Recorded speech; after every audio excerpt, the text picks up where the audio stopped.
Hi, everyone. Happy Thursday. Welcome to the webinar. As you're filing in, I would love to hear in the chat, everyone should be able to get in the chat, where you're hailing from and how you support education. Are you an educator? Are you an administrator? Are you in instructional design? Are you in AI strategy? So go ahead in the chat, where are you hailing from? What brought you here? What are you excited to do today? So welcome, welcome, welcome. Some housekeeping as folks start getting inside of the Zoom. As I mentioned, please introduce yourself in the chat. We'd love to know who's here today. The webinar recording will be shared with all attendees. So yes, this is going to be recorded and you will get access to the recording. And you could access all past recordings as well on packback.co/webinars. As you have questions, please ask them in the Q&A feature. Folks on my team can go ahead and respond to them in real time via text, but you can also respond to each other's questions. You can upvote questions. It's a very cool little feature. And let's keep the chat for comments, shares, etc. So you can go ahead and any question you have, make sure it goes in the Q&A function. Like I said, chats for discussion, sharing, things like that. And then we're going to be monitoring everything throughout. So if there's naturally a nice opportunity to take a little detour down some sort of topic, we'll do that. We love to have fun here. So welcome. I see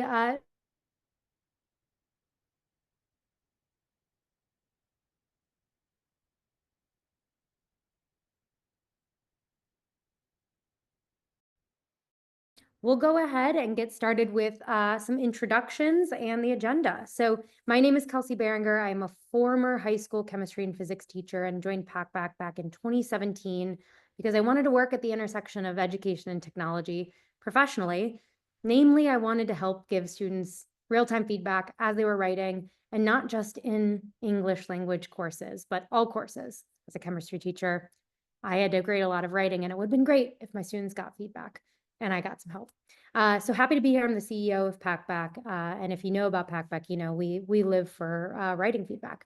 And I'm joined today by two wonderful human beings. So I'm going to go ahead and introduce Carly and have her introduce herself and what brings her here today. Hi, everyone. Carly Reese. I'm the Vice Provost for Online at the University of Nevada, Reno. A little bit about myself. I've been within higher education for 28 years. I always tell my kids I'm only 29, but so been around the block a few times within higher ed, and online has been kind of my forte over my lifetime within higher ed. So this is a conversation that's near and dear. Amazing. And then Cynthia. Thanks, Kelsey. I'm Cynthia Wilson. I'm Vice President for Learning and Chief Impact Officer at the League for Innovation in the Community College. And we've been partnering with Packback for a few years now to particularly help faculty, staff, administrators learn more about instructional AI and how AI can be used in teaching and learning, just kind of across the institution. So we're very excited still about our partnership with Packback. We love you guys, and looking forward to the webinar, and welcome everybody. Amazing. And before we get started with our agenda, Cynthia, any words on the topic today? Or I think we're saying goodbye to Cynthia, but any words on the topic today? Again, just excited about the conversation that we're having about plagiarism and helping students learn how to use the tools ethically and appropriately, rather than just letting the tools do the work for them. So I think it's an important conversation, and one that we've kind of been hinting around at, but I'm really looking forward to hearing what's going on. Thanks a lot. Thank you so much, Cynthia. All right, so agenda today, Carly and I are going to deep dive into a couple of different topics. We're going to talk about just why plagiarism detection and AI-generated text detection just isn't working the way that it needs to. Why it's not a cohesive solution to the context of today's student learning experience. We're going to talk about just what are the root causes of academic dishonesty and how can we actually incorporate things like proactive feedback, literacy into addressing the root cause instead of treating the symptom. And then we're going to talk about supporting faculty, which is something that Carly has spent a lot of time doing, of how do we get faculty on board with maybe saying goodbye to detection and saying hello to other innovative approaches to prevent plagiarism. So let's talk about why plagiarism detection might be failing as it exists today. I know we've seen a ton of headlines around AI detection can be biased. It could negatively impact English language learners. But Carly, I'd love to hear from you, your experience and why our standard plagiarism detection and even AI generated text detection just isn't really working anymore as a solution. Yes, well, within my area of online learning, then it seems to be an enhanced modality where in the past, we really relied on those tools that would detect whether they were doing some type of plagiarizing, they were doing some type of cheating, whether it's during test taking or composing essays, that sort of thing. To me, that's more of the stick, not the carrot. So one, it's not a save all, do all type of tool. At the same time as we're educators, we're here to educate and teach skills and concepts. So why are we treating this academic dishonesty piece any different than we would any other educational piece? So what I've learned in my almost 3 decades is we have faculty that do not know how to truly utilize the tools, or they think they do, and then they don't read the reports correctly. Or unfortunately, those reports look so harsh as far as what is kicked back to the instructor. Then the instructor, many times with the tools, can choose to share that with the student or not share that with the student. And then I just cringe over that, because can you imagine, as that student who may have not meant to do any type of plagiarizing because they didn't truly get taught how to properly cite information, or I'm not supposed to do this exactly the same as I read it because we didn't educate them well enough. Then they get this feedback that they plagiarized. And to me, you just took them down so many levels, so insecure. And we're here to educate and build confidence. And I would say add tools to your toolbox. To me, many of these tools do the opposite of that. And I just think that if we're always going to be looking at this aspect within higher education as we must stop them, we must make sure that we say, no, no, no. Instead, let's pull back, let's educate them. Students will educate each other as they're learning within these tools, but let's make them teachable moments rather than these repercussions. And we know that there's always going to be academic dishonesty, but many times I think most students are not nefarious. They're not educated as far as, are they doing it correctly, or they need some type of coaching along that way.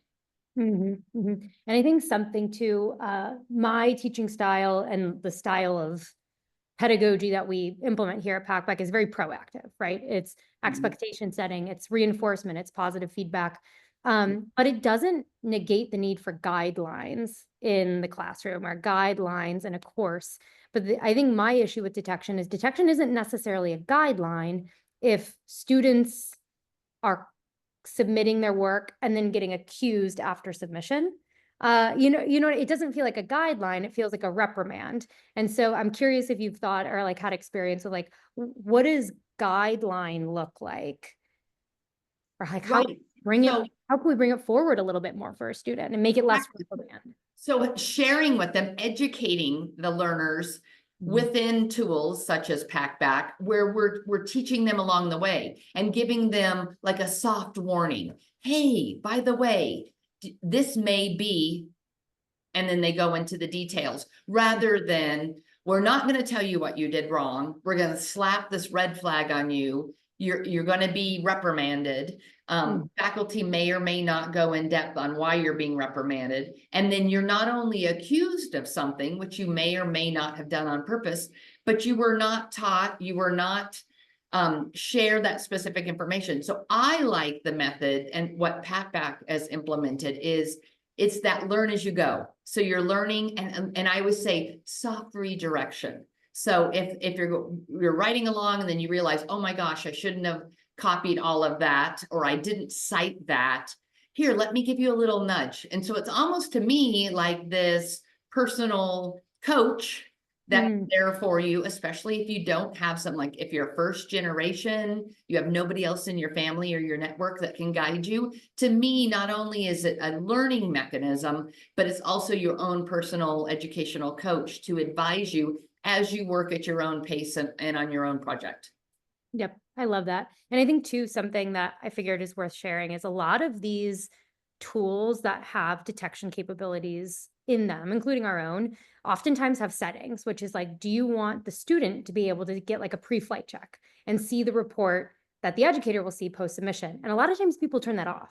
Like, no, I Right. don't want students, right? And the reality of the situation is, if we want students to actually not plagiarize, we should probably use detection as transparently as possible, which means that we have to also allow students to use detection. And there's actually good research behind this too, that if you give students access, if you're transparent about detection and you give students access to detection tools before they submit, you'll see a reduction in plagiarism, but you also see an increase in learning outcomes because they Yes. did the work themselves, you know what I mean? Or they spend an extra time, they really made sure they understood the material and put it in their own words, and shocker, they end up learning. So I And thought I that think, and I think students as well, to that point, if you allow the student to see and you're truly transparent as they're going along, and then they don't pivot and they continue down that path, then you have a completely different scenario that you need to address. But when they're pivoting and they're like, oh my goodness, I didn't know that. And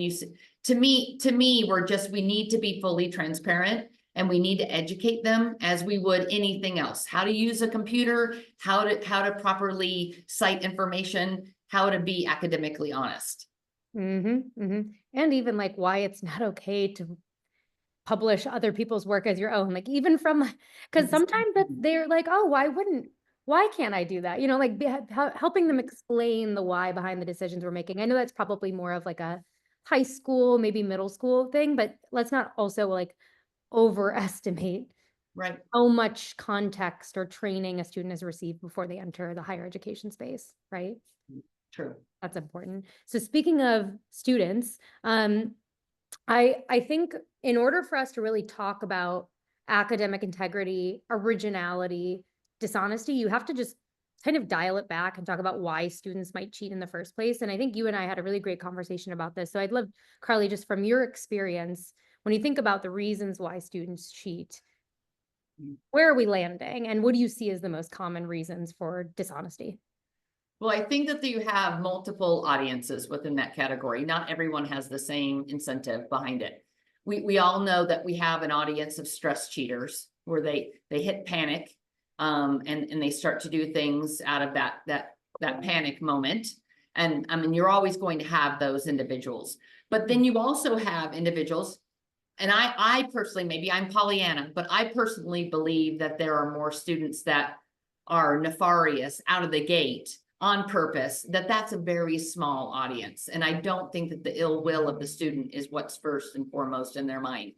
I think many times a large portion, especially when you have first generation, underrepresented audiences where they're not familiar with the educational space as well, or maybe they didn't have as many mentors and aspects throughout their educational career prior to higher ed, they don't know. So they don't know what they don't know. So they accidentally end up being plagiarizers, or they accidentally end up being academically dishonest. And so to me, you've got those different buckets. And tools such as Packback, I think, can really assist with 2 out of those 3 buckets. But maybe it even helps with that 3rd bucket, where even that individual that's nefarious goes, oh my goodness, like, oh, it caught me. Like, I better pivot. I better step back. If it's catching me now, then maybe it's enough of a little bit of a tap on the hand that says, hey, don't go there. Let's go down the correct path. So I think throwing all individual students into one category, thinking they all have the same motive, is not appropriate. And then that's why we need to educate them. Like, we put information in their syllabi, right, to tell them how to utilize different things. And we have different aspects about academic dishonesty, but many times within our syllabi, we don't truly explain what academic dishonesty is outside of maybe taking an exam and looking at your partner's exam or something along that line. So to me, this just enhances the educational experience where we're able to truly do why we are here, our civic duty to educate those on properly how to dig deeper and dive into your assignments rather than trying to do something a little bit superficial and then you're detected. So then you pivot and then you're able to dive into that content a little bit more. I love that. I think of it as like a two-way promise that should exist of like an educator being like, hey, I'm going to use a detection tool, but at the same time, I'm also going to reinforce my expectations. I'm going to teach you what it looks like to cite a source properly in my class. I'm going to show you the format. I'm going to give you links to resources. So it's kind of like if you're going to use detection, also commit to showing students what academic honesty looks like, model behavior. Don't assume they know what academic honesty looks like. Honestly, as an adult human being who writes a lot for my job, oftentimes I have to remind myself, like, what's the proper citation format for this? In this blog that I'm writing, I'm going to quote someone. I have to remind myself what it looks like to give proper credit. It's not something that is like you learn it and you're good to go. You hear it once and you're good to go. You do it once and you'll do it for the rest of your life. It's not like an innate skill. True. Yeah. And I brought this image in just as a little reminder of what this could look like. I think when we talk about students might not even know they're being academically dishonest, I think Gen AI is an area where it's super confusing for students because they go from one class to another and the rules change.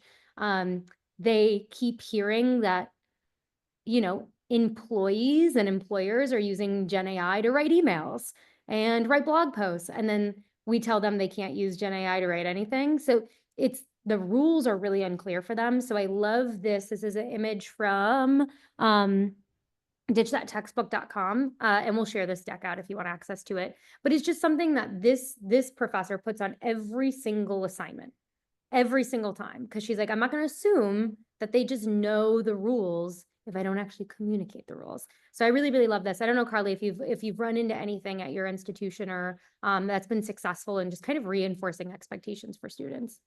Well, I think with AI, many institutions were grappling with faculty saying, are we going to allow it to be used? What's our policy around it? If we do have a policy around it, how are we going to allow the students to utilize it?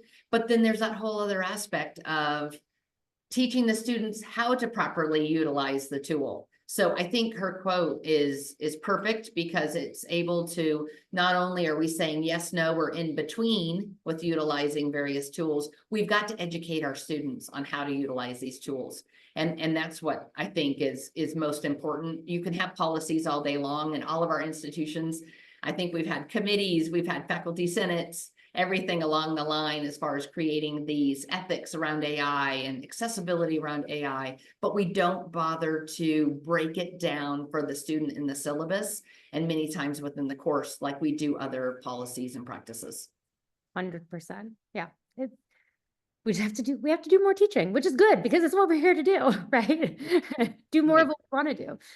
There was a question that came from Chris, and I just want to make sure I answer it live really quickly. It's how do you build AI in your assignments? I think this is a really great tool to use if you want to allow or not allow AI use, but also wanted to point you to, and maybe my colleague Peter can share it with you.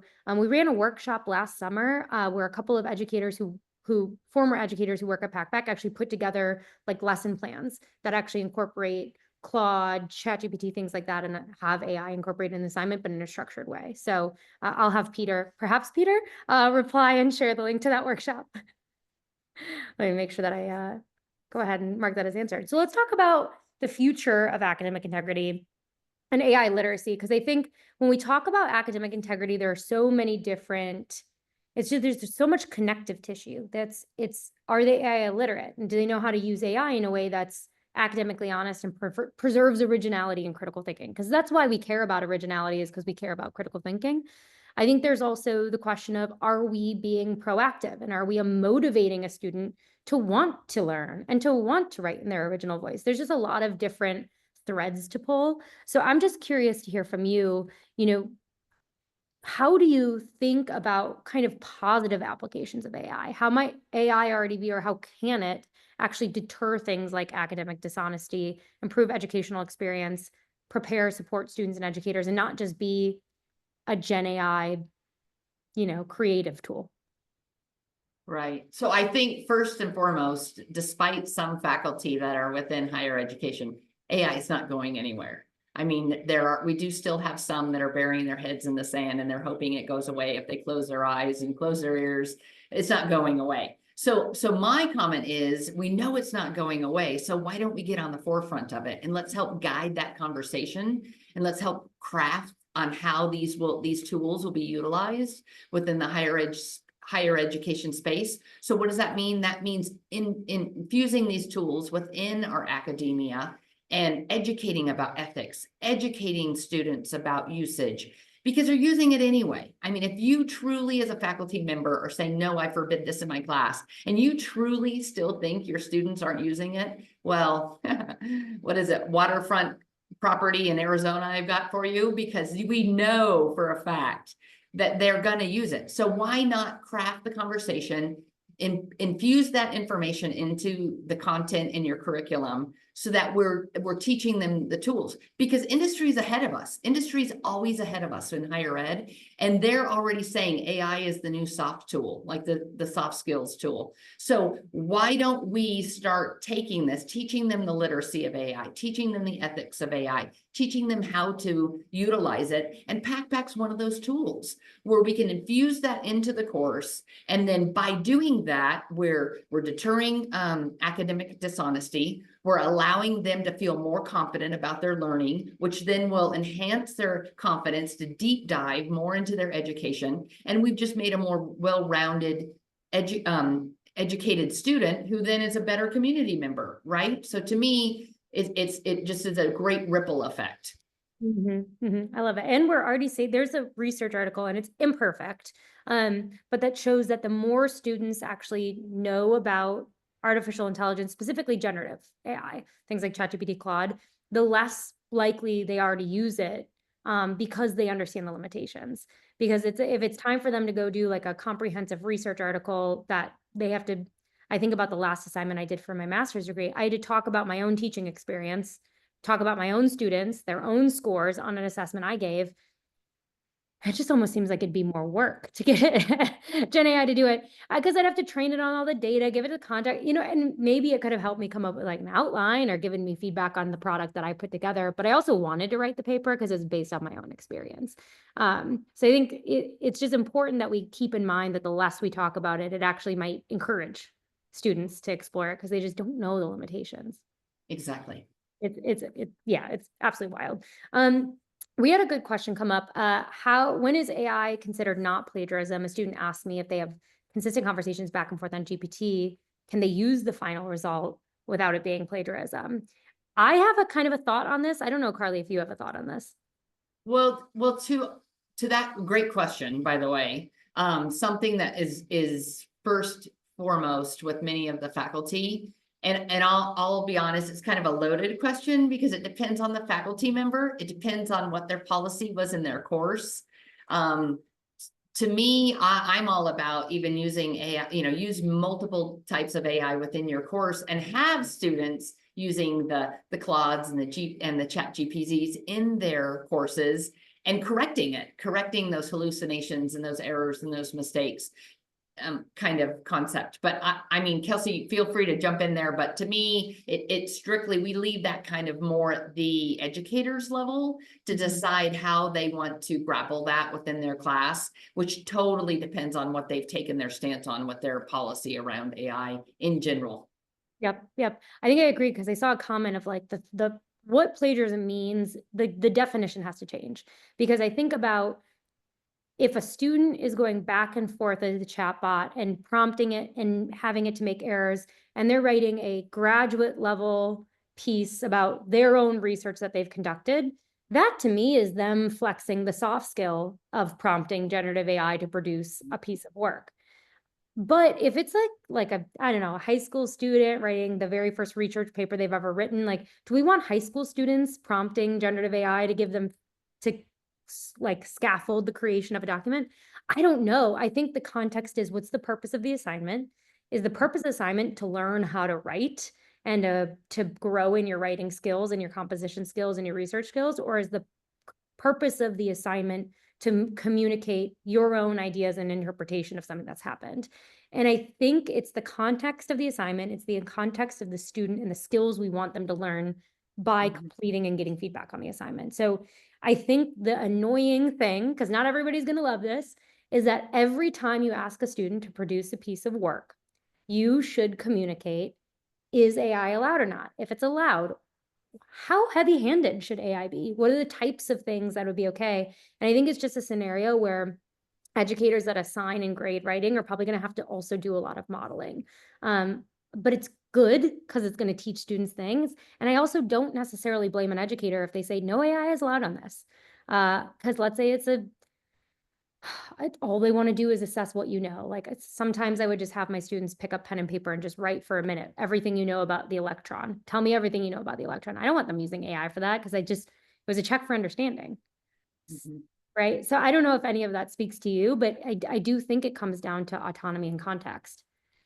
Absolutely. I would also throw in there though, when as an educator, when you're setting those boundaries for AI and how your students are allowed to use it, well, don't be hypocritical, because many educators are using AI as prompts within their discussions that they want online, or it's helping them craft their lecture or their script that's with their video. So I just want to bring forth, you can't say no to one audience if you're behind the scenes utilizing it as well, and you're doing it in an academic, honest way. It's just helping you get the juices flowing, or it's giving you some insight. So just to me, it's like, be open-eyed when you're assessing how you're allowing your students to utilize or not utilize the tools if you're already utilizing them.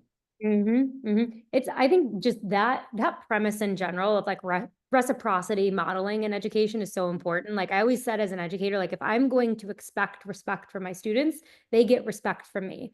And if I want empathy from my students, I will give them empathy. It's kind of like whatever you want your students to be treating you with, treat them with. I think in general, like centering around that is a good concept for us. Right. In a wild world. So one thing I want to spend some time on. So here at Packback, we do detection. We have detection within our platform, but we also are really focused on what are the proactive measures we can implement in the learning experience, the writing experience, the user experience that actually encourage the right behaviors. And so when we make decisions, we look at research. So I want to look at two different bodies of research and just, Carly, kind of hear where your head's at as it might relate to things like utilization of detection or even utilization of AI. So this first research study I want to call out, it's digging deeper into self-determination theory, and it's about reinforcement. And the purpose of this study is that actually not all reinforcement is equal. Reinforcement that actually works and drives lasting outcomes are focused on building student autonomy and competence. So example of this is praise as they go. Like, you did a great job doing XYZ. Like, it praises their effort. An example of a positive reinforcement that's actually not motivating is something like, do this and I'll give you a grade. Like, do this and you'll get an A. Because they're doing it for the A, they're not doing it for their own competence, their own motivation, their own autonomy. So I'm just curious, how do you think about this when it comes to something like utilization of AI, or when it comes to something like utilization of detection? Well, I think, for example, with online learners, when they're utilizing some of the Packback tools, the way that it is, and I keep using the word as like a technologist coach, is this individual, many of the learners within my realm they might be doing homework at 3 a.m. or 11 p.m. And so there's no one for them to reach out and talk to. Their instructor doesn't have office hours at that time, remotely, that sort of thing. So to me, having that virtual coach within many of the Packback tools that guide them when they're going down what would be seen as like maybe a nefarious path, and they're able to say, oh, wait a second, I shouldn't be doing that, I need to pivot.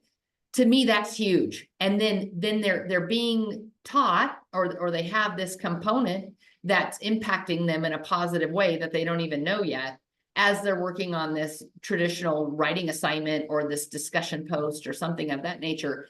So then they pivot because they received that technology guidance, right? Then they get that positive reinforcement from their classmates and from their instructor.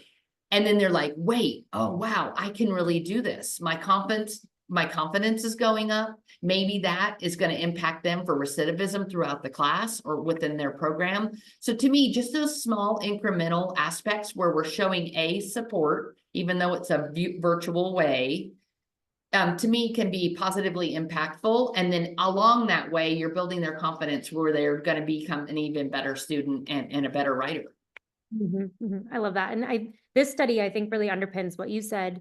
It's at the very bottom, but found that positive feedback messages, like automated positive feedback message in online courses, led to a small but significant increase in assignment submission rates, which when we're teaching an online course, oftentimes like that consistent engagement is so important for persistence. And then passing grades. And I think sometimes when we talk about AI in education, we automatically think all AI is generative AI. It's going to produce work for us, or it's going to hallucinate, or it's subjective, whatever it might be. But the reality is that AI has been around forever. Most automation is AI. Some AI, all its job to do is to highlight hedge words, right? Like we have one algorithm, that's all it does, is it finds hedge words. That's it.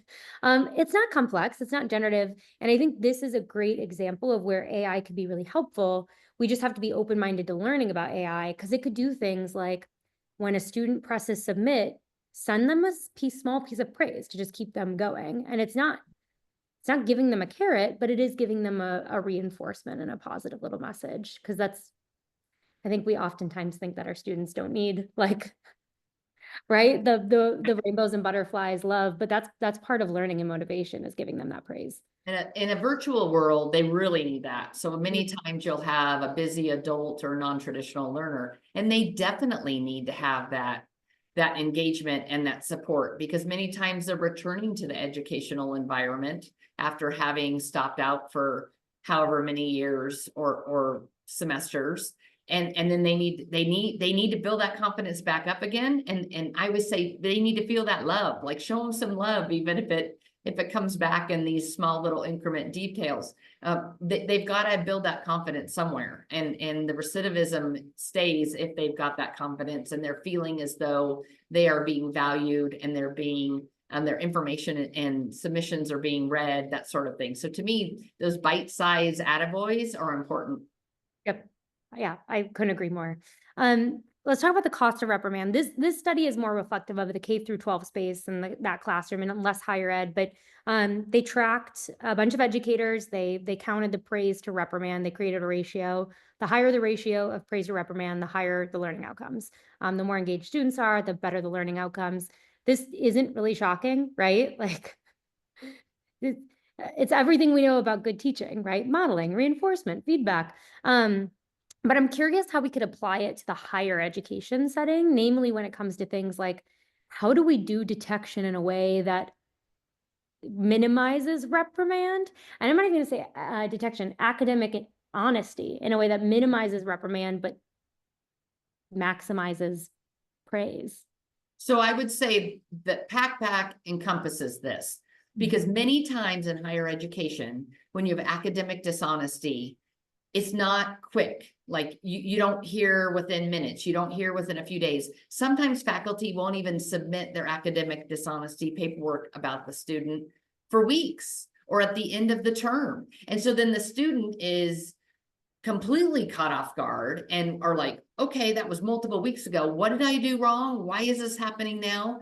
With Packback, it's extremely responsive. I mean, before they even submit what they're composing, they've got triggers that will indicate to them, hey, warning, or hey, here's some information, and they're being coached as they go along, because they need to have that quick response feedback. And unfortunately, when you're relying on an overworked, busy faculty member that's balancing teaching and research and service and all these different academic roles, they're not going to be that responsive. And many times, because they're just quick to go, okay, you get a 0. They don't give the feedback to the student. They don't go into detail. And it's not that they probably don't want to, it's that they just don't have the time, and they have this strict policy on this is how I handle it. So to me, that's just a disservice to the student. And then if it ends up being where it wasn't even accurate, like let's say it's a false identifier or a false indicator, think of the damage you just did to that student that's trying to get educated. They might be just completely shell-shocked. And then the damage of their skill level, they may not continue, or they may be petrified to submit another paper. I mean, it just, there's so much that could go down a negative path if we just were a little bit more proactive. Yep. And two, students who are claiming false flags, they're loud enough. They're getting on 60 Minutes. They're getting on CNN. Yes. You know what I mean? Like there's, Yes. I can only imagine it's going to get wilder and wilder and spicier as we go. Mhm. Right? Right.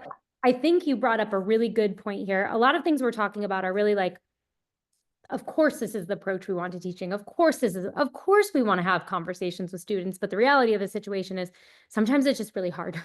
It's hard to be an educator. It's hard to be a faculty member. So I'd love to hear from you. You know, you've incorporated Packback, which is an AI tool. I think your experience isn't unique to Packback though. It's any AI tool, any new tool, right? Where we're incorporating technology that comes with baggage, that comes with misunderstanding, that comes with misinterpretation.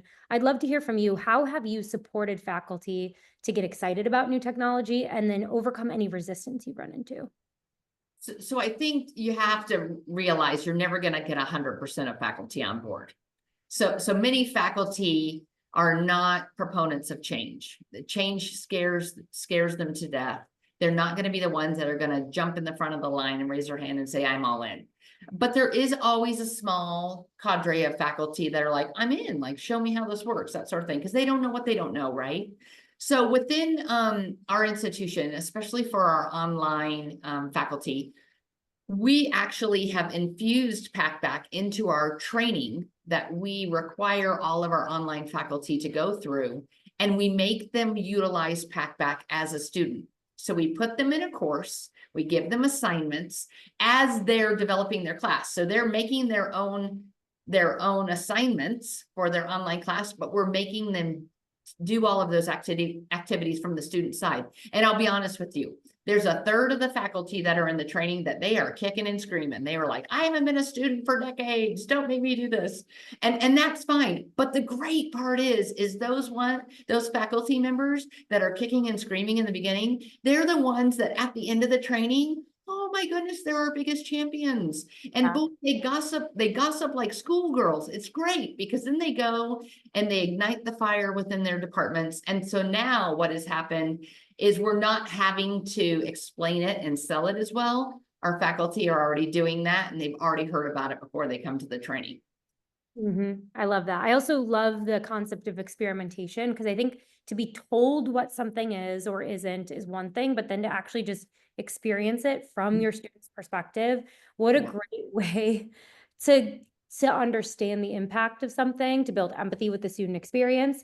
If you're confused about something in the process, you know then, oh, I'm going to use this tool. I know I'm going to need to proactively communicate about this because it's a little bit confusing to me. Like, it's just such a good practice. So I'm going to, I'll quote you though, because I'm not a plagiarist. I will never do that. Well, it's just so hard. Faculty, you can say it all day long, but until you show them and then you make them actually utilize it, to me, that's just more powerful. I love that. I love that so much. We have some good questions in the chat. So I want to throw a couple of them out there, and you and I can kind of respond and share ideas. And if you have ideas in the chat too, please share.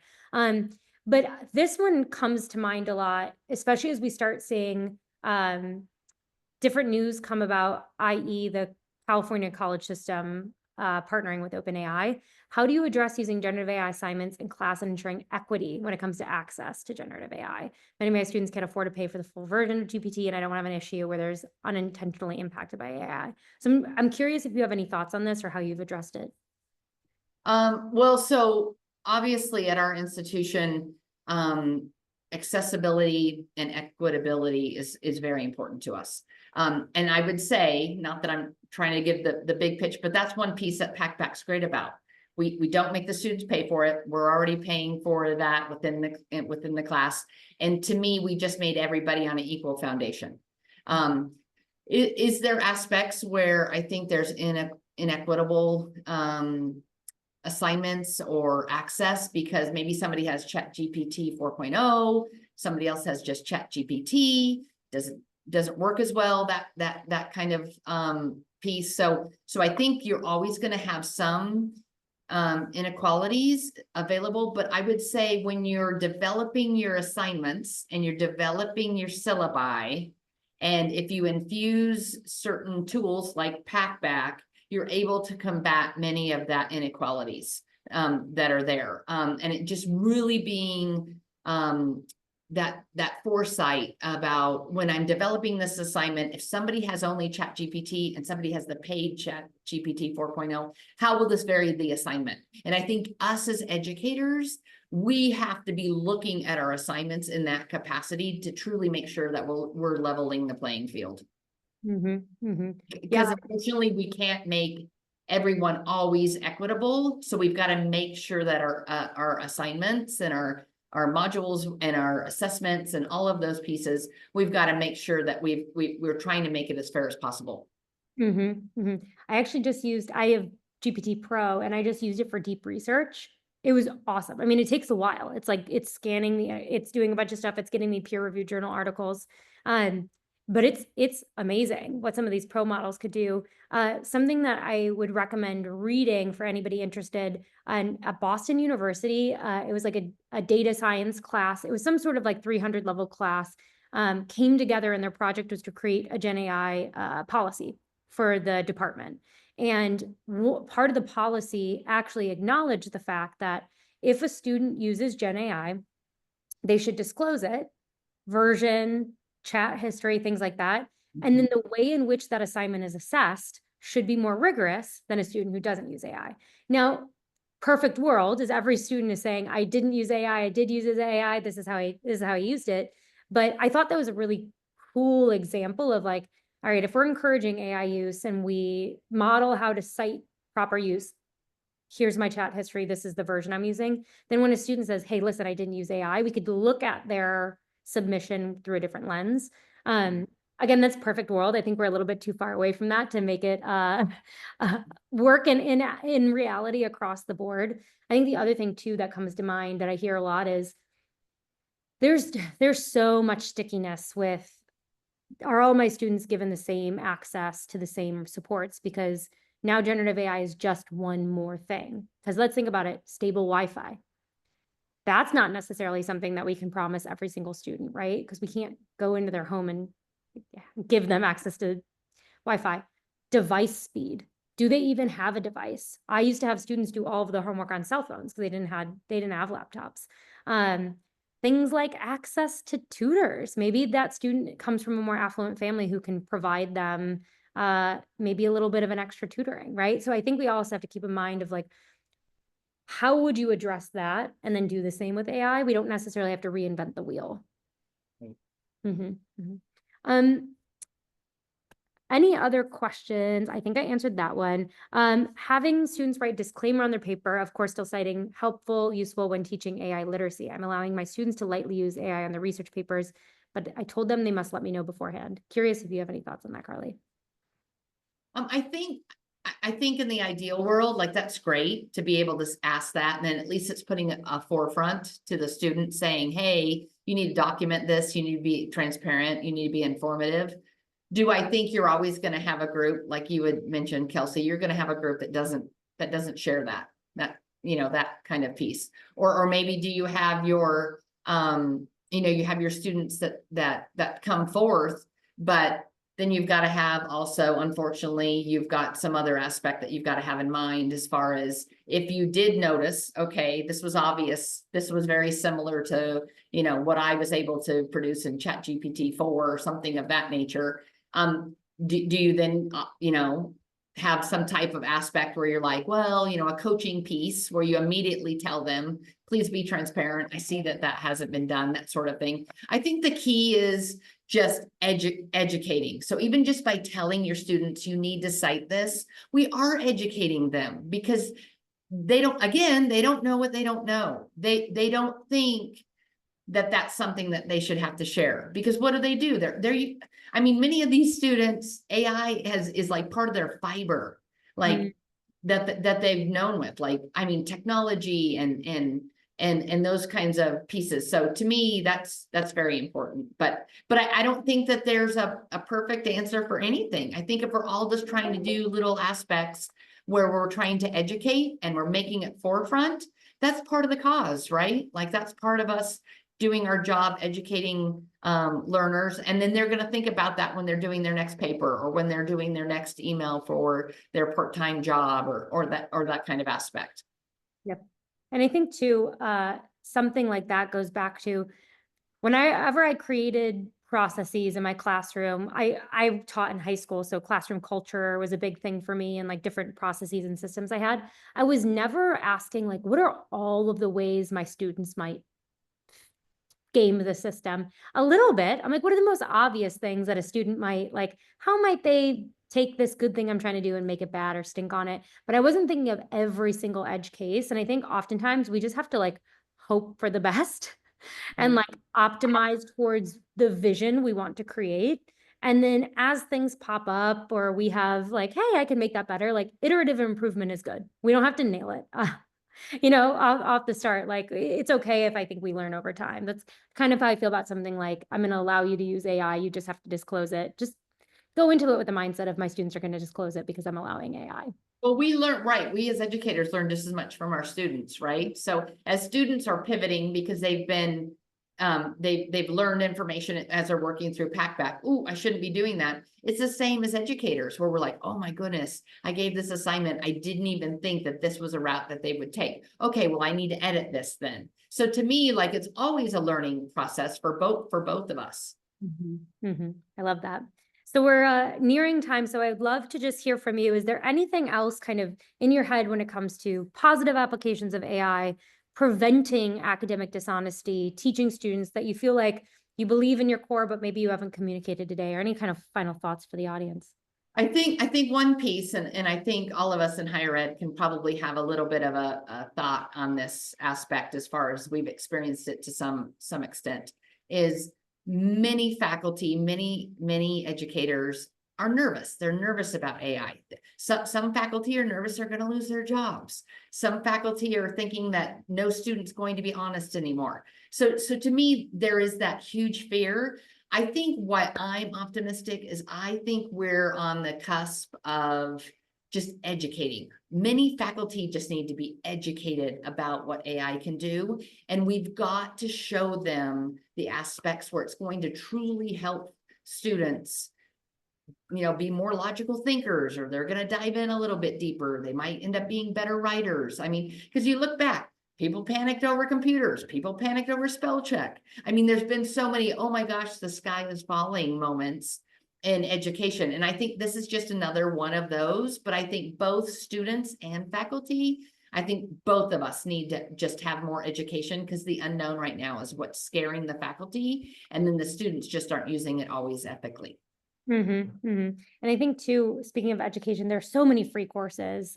We even have one, maybe Peter can throw it in the chat, of just like, get in there and practice. Because you can learn about AI by taking a course, but you also just need to use it and like go into using it with a mindset of like, how do I preserve my critical thinking and authentic voice? Like what mechanisms do I do? What prompting methods do I use to preserve my own voice?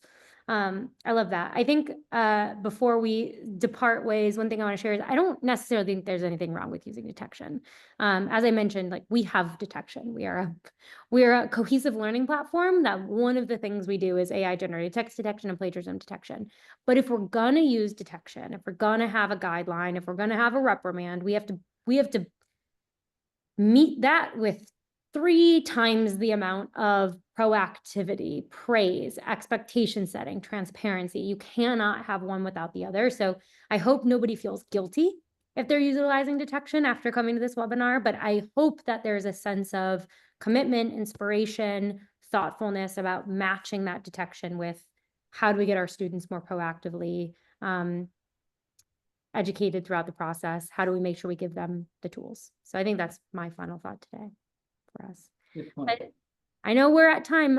Thank you so much, everyone, for joining. If you are curious to learn about Packback, look at that, pun intended, email curious@packback.co.